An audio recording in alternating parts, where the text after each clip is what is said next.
Hello future doctors, I am Arpita Parashar from Safal Institute, currently pursuing MBBS from MGM Jamshedpur. आज हम लोग chemical equilibrium का एक question देखेंगे. At a given temperature the equilibrium constant for the reaction is K1 and K2. ये पहले reaction का जो इक्विलिब्रियम कांस्टेंट है वो K1 है जिसका वैल्यू दिया हुआ है 4 × 10⁻³ और सेकेंड रिएक्शन है जिसका इक्विलिब्रियम कांस्टेंट K2 है और इसका वैल्यू हमें निकालना है. तो सबसे पहले हम लोग जानते हैं कि देखिए इक्विलिब्रियम कांस्टेंट ये सेम रिएक्शन है, मतलब सेम रिएक्शन नहीं, बस इस रिएक्शन को रिवर्स करके डबल कर दिया गया है. तो देखिए अगर हम रिएक्शन को रिवर्स करते हैं तो जो इक्विलिब्रियम कांस्टेंट है उसका अगर जो न्यू वैल्यू होगा या फिर जो न्यू इक्विलिब्रियम कांस्टेंट होगा वो रिवर्स हो जाएगा. और अगर उसी रिएक्शन को हम लोग डबल करते हैं तो उसका जो न्यू इक्विलिब्रियम कांस्टेंट है वो निकालने के लिए हम लोग यहाँ पे उसका स्क्वायर कर देंगे. मतलब जितने से अगर हम रिएक्शन को मल्टीप्लाई कर रहे हैं उतना पावर हम लोग उसके इक्विलिब्रियम कांस्टेंट में लगा देंगे तो न्यू इक्विलिब्रियम कांस्टेंट हमें पता चल जाएगा. उसी तरीके से अगर हम लोग रिएक्शन को हाफ से मल्टीप्लाई कर रहे हैं तो न्यू इक्विलिब्रियम कांस्टेंट निकालने के लिए उसका पावर हम लोग हाफ लगा देंगे.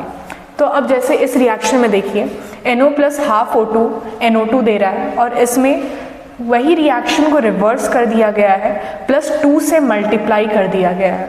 तो अगर हमें इसका इक्विलिब्रियम कांस्टेंट निकालना है तो सबसे पहले रिएक्शन रिवर्स हुआ है तो हम K2 को लिख सकते हैं कि ये 1/K1 होगा, ठीक है. और वही रिएक्शन को डबल भी किया गया है तो हम लोग इसी इक्विलिब्रियम कांस्टेंट का पावर फिर स्क्वायर कर देंगे.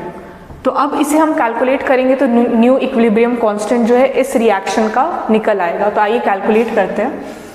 ये 1/4 × 10⁻³ और इसका स्क्वायर करेंगे तो 1/16 और ऊपर 10⁻6 आ जाएगा.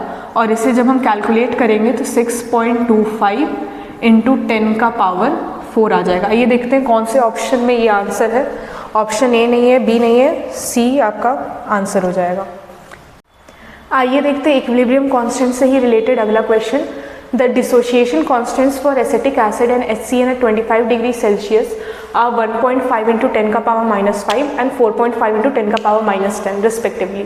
The equilibrium constant for the equilibrium, ये रिएक्शन के लिए हमें K इक्विवेलेंट का वैल्यू निकालना है.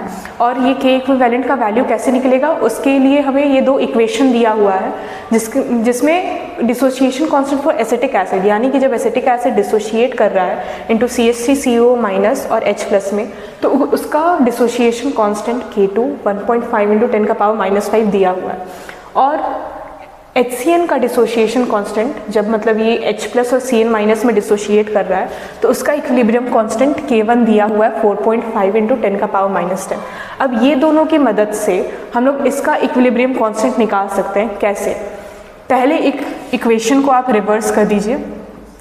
जब इसको हम लोग लिखेंगे H+ + CN- इक्वल ये जुड़ के HCN बनाएगा तो इसका न्यू इक्विलिब्रियम कांस्टेंट को हम लोग K' मान ले रहे हैं.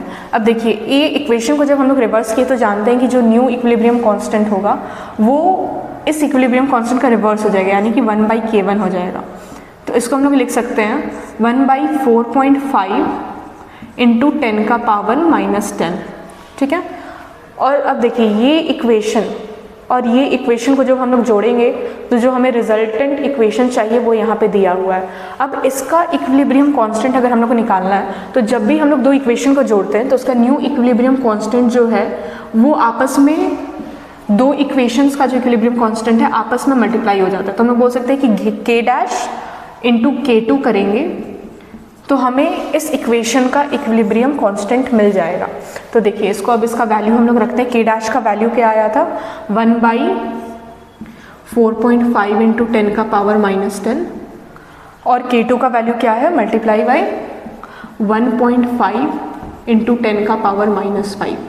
अब इसको अगर हम लोग कैलकुलेट करेंगे तो 1/3 ये 10⁻10 ऊपर चला जाएगा तो 10⁻5 हो जाएगा, ठीक है. 1/3 × 10⁻5 और इसको अब हम लोग लिखेंगे तो 0.33 × 10⁻5 आंसर हो जाएगा। मतलब हम लोग बोल सकते हैं कि इस इक्वेशन का जो इक्विलिब्रियम कांस्टेंट है वो 0.33 × 10⁵ है।